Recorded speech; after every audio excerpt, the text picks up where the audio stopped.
Greetings. This is Antonio C. Wicks, your Chief Encouragement Officer, coming to you with another installment of 100 Days to a Better You. I sat yesterday with a client who was 19 years old.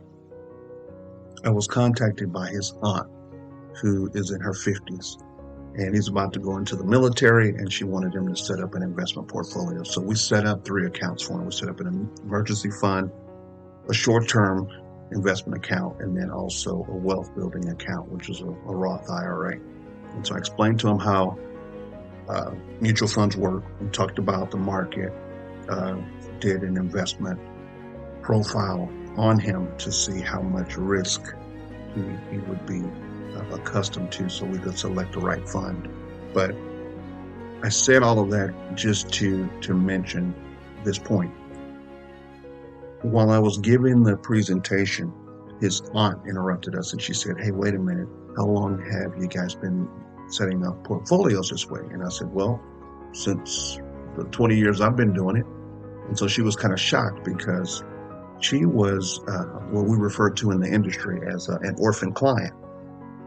And when she came to me, I became the representative for her accounts. But when I took over her accounts, I just became the point of contact, and I was able to service the account. So when she needed withdrawals or had questions about performance, she would call me. But I did not initially set up her accounts.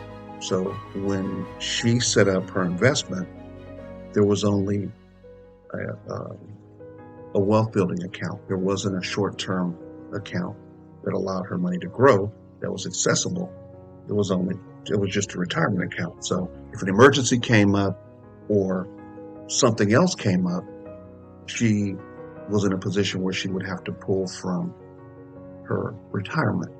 And of course, if you're not 59 and a half, that can create a penalty. And so I mentioned that to just, I guess, draw this conclusion. There are going to be times in your life and in your career where you're going to be presented with situations that appear to be one way, but in actuality, they will be totally different. So the takeaway from that is never assume that a situation is what it first appears to be, because it could be the exact opposite. Now, in this case, it was a mutual fund account. But in your case, it may be a relationship, one that has been in your life for maybe 10, 20, 30 years, but all of a sudden things may have changed. Sometimes different factors come into play. It could be a change of job. It could be a health issue. It could be a number of things, but relationships, the ones that are lifetime relationships, they're worth going through the storms. The fun seasons are always good, but when things get hectic, when things get tense, when there's stress,